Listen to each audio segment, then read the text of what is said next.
The year's 2014, I'm working at the as a collections agent. At the time, I was what you would call nowadays a fuckboy. I was very much into the gym, very much into going out with my friends, going out every single night, if not most of the nights. And you know, I had a reputation of not really remembering my previous nights. Despite my fuckboy tendencies, I actually really enjoyed my job. It had a schedule that actually fit my lifestyle. I would work the afternoon shift, which could give me enough time to sleep in, go to the gym, and then go to work. And the job wasn't too demanding. I kind of really liked going in, even though I would often call in sick. But that's not what we're here to focus on. Given that my job was very result oriented, I wouldn't really talk to my coworkers. I wouldn't really mingle too much with them. I would just really kind of go in, do my shift, get my stats up, kind of wait on my report to see if my stats were meeting the quota. That way I would guarantee my contract extension. Just basic government shit. Despite me being so distant, there was one person that I actually ended up getting pretty close with. She was a very attractive brunette, slim body, petite, very, very piercing eyes. I don't know if they're like green or blue or gray. She has like one of those where you can't really tell depending on what she's wearing, but very attractive. She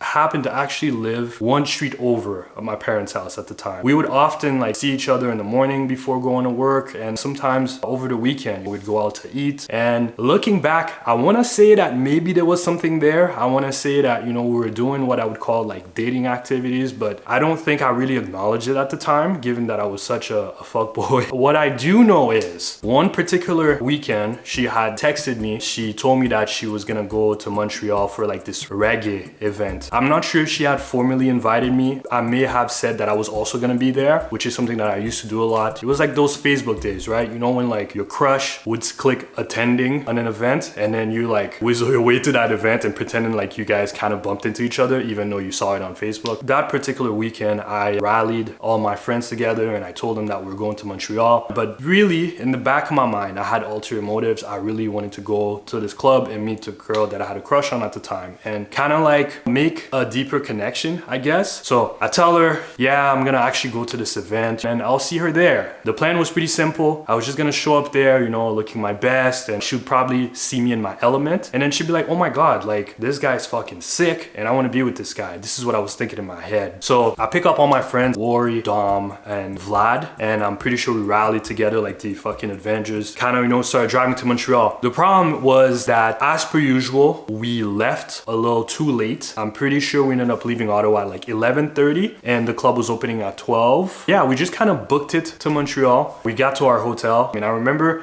everybody freaking out saying that, quote unquote, we wouldn't have as much time to get drunk, which was wildly understated because we got to the hotel, we downed so much alcohol. It was alarming. I would put some pictures on there, but given that we're a little older now and we actually have like jobs and responsibilities, I don't think that would be a good look. But just know that we did our thing and then we called a cab and we headed out to the club. We get dropped off and immediately as we approach the door, Vlad went in and he immediately turns around and he tells us like, hey, it's $50 to get in, which was like ludicrous because we typically never really spent money to get in. And you know, $50 at the time for us to access a club was like a lot. So my friend's first thought is to turn around and go somewhere else, but I'm pushing because there's a girl inside that I'm trying to meet and I'm trying to impress. So I'm like, nah, we're going in. And my friends were like, yo, Alain, it's a reggae event. We know you don't care for reggae. And I was like, nah, man, it's cool, man. Like, I want to see it. Reluctantly, all my friends pay $50 and we get in the club. If you've been to a club in Montreal, you're going down the stairs and it's kind of like leading to a basement and there's like smoke all around. I remember getting in there and quickly noticing that the club was like wider than usual, like wider than what I'm used to, like meaning that there's like a section over there and there's a section over there and like the middle is pretty big. There's a big bar. And obviously I get there and I don't want to like show too much. I don't want to show too much thirst. I kind of like go to the bar, you know, I kind of like hang out there. So I remember chilling at the club and the bartender approaching us like, hey, do you guys want to get a bottle? Immediately I look at Dom and Dom is like, nah, we're not getting a bottle. And I'm in the middle. So I go to tell Warrior like, hey, we're not getting a bottle. But before I could say anything, Warrior turns to me and he's like, we're getting a bottle. So I take it upon myself and turn around and tell Dom,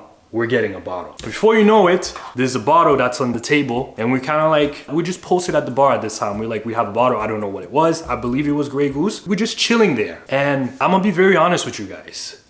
This was the last thought that I had for the night. Because the next thing I remember is me waking up at the hotel, not knowing how I got there. And I have like a Lakers beanie on, which I do not own. And I'm awake, I'm awake. I go over, I wake Warrior up. I'm like, yo, what happened? And then this guy's like, he's looking at me like, hey, how did you get here? And I'm like, I don't know. And he proceeds to tell me that like, yo, you got really drunk, started walking around looking for someone. You could barely stand. Like, we thought you were gonna get in a fight the way you were just like nonchalantly just moving to the crowd. And then our boy Vlad got extremely drunk to the point where he couldn't stand, and they decided to take him out to bring him to a cab to bring him back to the hotel. And I think I just told them that I was gonna stay and I was gonna try to meet with someone, which I don't know why I would have done that. But the story goes that they were outside holding our boy Vlad by the window, try to hold a cab, and all the cabs would just kind of like dip on them, kind of like, hey, we don't want to take this guy in the cab. Meanwhile, I'm inside the club and I'm nowhere to be found. They finally found a cab that would actually take Vlad in, and they brought him in the cab and just left. At this point, I honestly cannot tell you guys what I was thinking, what happened, but the story goes, I allegedly walked back to the hotel, which I can't tell you guys if I did or not. Knowing my sense of orientation, I don't think I would have been able to figure it out and walk to the hotel. This is the first time we were staying there. This is Montreal. So I log in my TD account and I'm just like checking. I'm like, okay, well, I don't see a charge for a cab. I don't see a charge for an Uber. I guess allegedly I may have walked back to the hotel. After kind of like putting the pieces together, I proceed to text the girl that I wanted to meet at the time. And I'm like, hey, like, did I see you last night? And she's like, yeah, you did. Just like, that's the vibe that I got from the text. Immediately, I'm like, all right, well, that's done. Given the state that I was in, there was no way that this girl thought that I was quote unquote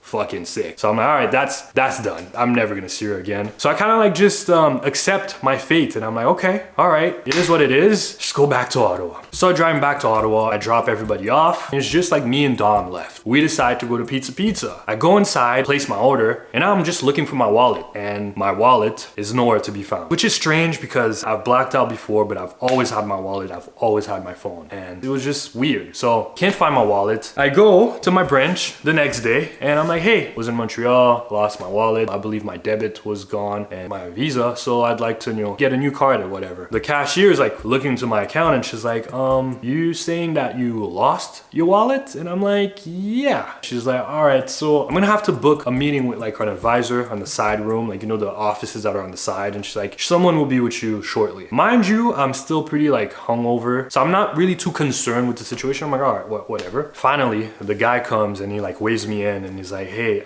we have like reports that you took out like $900 from your credit card last night. We flagged it. I mean, the money came out, but we flagged it because we just kind of thought it was suspicious. And I'm like, yeah, I did not take out $900 from my credit card. Number one, I do not have $900 on my checking account, nor would I want to transfer $900 from my Visa to my checking to take it out. I'm no accountant, but this sounds like a dumb move. The guy's like looking to my profile and he's like, yeah, so you didn't do this transaction? And I'm like, no. He's like looking around and he's like checking a bunch of notes in the account, and he's like, listen, do you know where you were? I tell him, I'm like, hey, I was just in this club in Montreal. Then after that, I'll be honest, I don't really remember the end of the night, but I know I went back to the hotel. And then he's like, do you have the address for this club? And I'm like, yeah, I'd look it up. It's La Mouche, I believe, in Montreal. So I give him the address. He's like looking it up and everything, and he's like, listen, wherever this club was, like, you or someone took out money like 20 minutes away. Are you sure you didn't like go anywhere? I'm like, bro, I don't know Montreal like that. I don't live there. I just know that after the club I went back to the hotel, and the guy's like, we can't really like give you the money right back. Like, we're gonna have to investigate this and we'll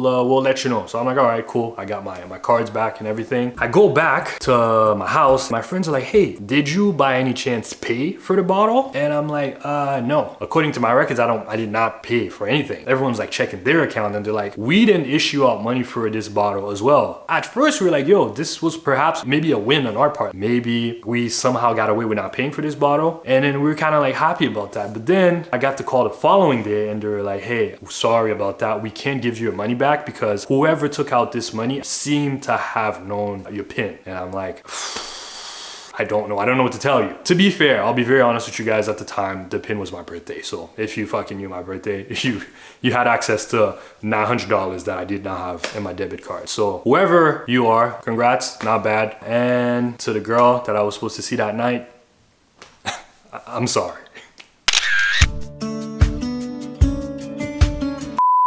What exactly did we learn here? Well, number one, drink responsibly. And if you go into a club in Montreal to impress a girl that you have a crush on, just make sure that you're fucking presentable and able to hold a conversation. Make sure you like this video if you had fun. Leave me a comment, let me know what you thought. I want to lie and tell you guys that I'll be uploading very soon, but you guys know how this goes. So I'll see you guys next time.